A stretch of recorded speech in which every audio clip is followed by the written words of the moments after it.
Blackboard, now I have to call it Learn. So I'm calling it Blackboard Learn. Try to ease into it. Because apparently the university bought a bunch of products that Blackboard makes, like Blackboard Connect, and they're all different, so I'm not allowed to just call it Blackboard. But I used Aid a lot, helping some of my students who were blind actually access it. And that was their big concern. The professors were concerned, the students were concerned. Oh no, how am I going to access Blackboard? Blackboard is one of the most accessible frameworks out there. I mean, they are accessible. I can modify the menus for the student and take away anything he doesn't need. It's great. What's not accessible is when the professor gets in there and starts putting stuff on it, then it suddenly may not be accessible anymore. Well, let's spread the whole campus. Yeah. It even comes out of the president's office. Oh, well, that's not Black. Yeah, the website.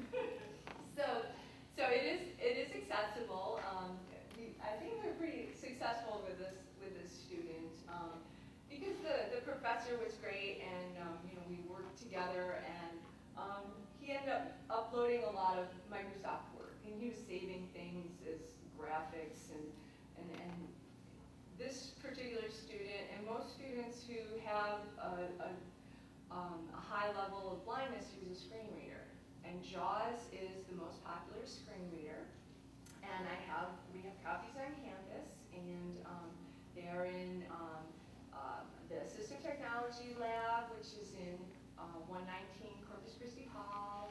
There's copies of JAWS in ECDC, Center for Instruction, Corpus Christi Hall, Island Hall.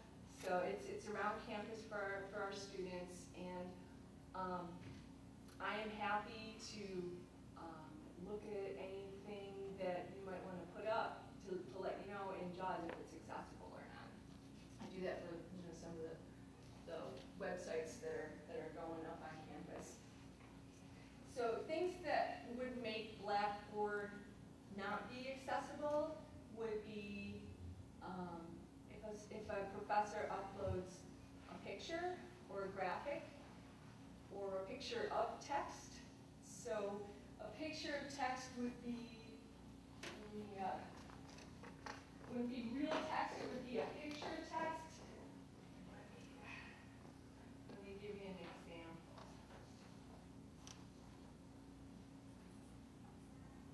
Okay, so on this website, can you see this? Yes. Up here, this is not real text because I can't select it. It's actually a graphic of the text over the top of another picture. However, we have an alternative tag on it, an alt tag, so the person with a screen reader can read it. But that would be a picture of text instead of real text. If it's, so like this right here, spring 2012 classes begin. That's a picture of text. It's not real text. So a screen reader can't read it. So in a PDF, in most PDFs, you can select the text, you can enlarge it, you can highlight it. It's real text. A screen reader can read it. But, 20 minutes, thank you. But if you scan a document in and you're not using special OCR software, then it's just a picture. And that's what we see. We see professors say, oh, I put a PDF up. It's accessible, right? But it's not a real PDF. You just kind of took a picture of something.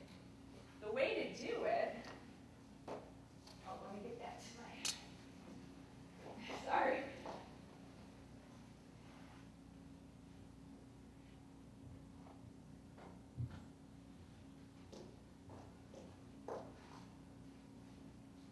Yeah, the way to make an accessible PDF is so easy. If you have Microsoft Word and you did your document in Microsoft Word, go to Save As PDF. And then you have an accessible PDF document. You can make it more accessible with all sorts of headings and tags and make it a tagged PDF. That's not required. What's required is that you be able to select the text, which you can do if you save your document to PDF from Word.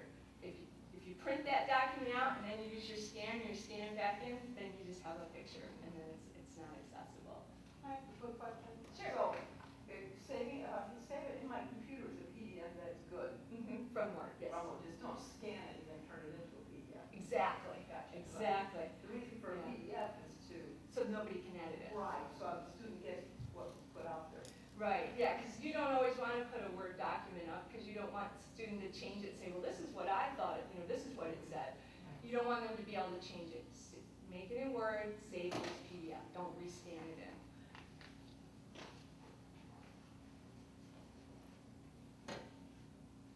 Okay, another reason that Blackboard or distance learning, online teaching might not be accessible is if you're taking a video and you publish it and you didn't provide captions or a transcript.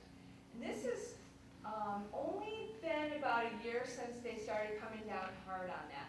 And this is probably the one that I think has most of the professors I've talked to really freaked out. And if you don't have, it's not hard to put captions on YouTube videos. I'm not sure about Vimeo. I think you have to use separate software to put the captions to put it on Vimeo, which I know some of the professors are using. I don't think you can do it in Vimeo, or if you do, I don't know how to do that.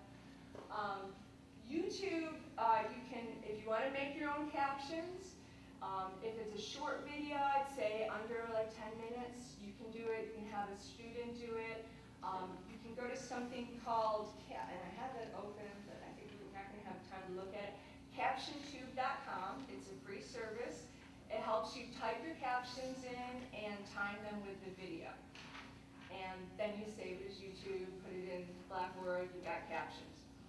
You can always just type it into like a Word document and just below the video say transcript available here, but the captions are really nice and they're free on CaptionTube.com. So that would be for a short video.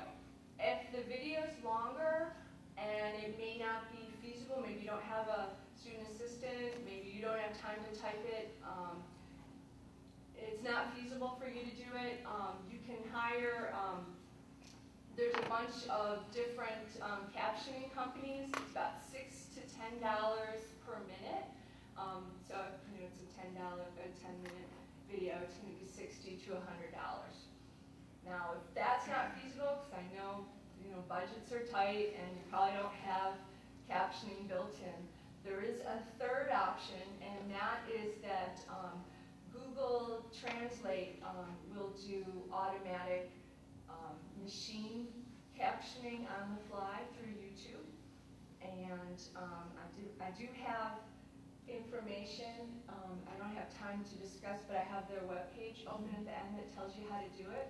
It's not perfect, it's speech recognition, so it's going to get some things wrong. Yes, it is. In fact, that's one of the things that they were surprised that came out of it, because they produced this for captioning mainly for the deaf, and they found out that other people were using it for translation. One thing that's kind of neat about captioning, it's kind of a universal design aspect of captioning, is that when you're captioning it, you're creating text that's going on the web, which can now be searched, and which now can be multilingual. And so it's kind of universal design there too. It's not only serving the deaf community.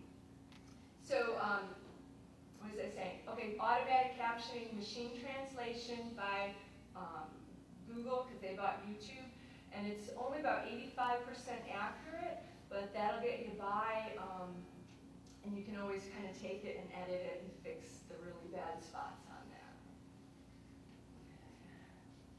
I'm doing it on time. Okay, compliant websites. Okay, Section 508, part of the Rehabilitation Act. Now, Section 508 is the accessibility of electronic information. I'm going to talk specifically about websites, also includes emails, programs, software programs that you can put on the computer. Now, all government agency websites are required to comply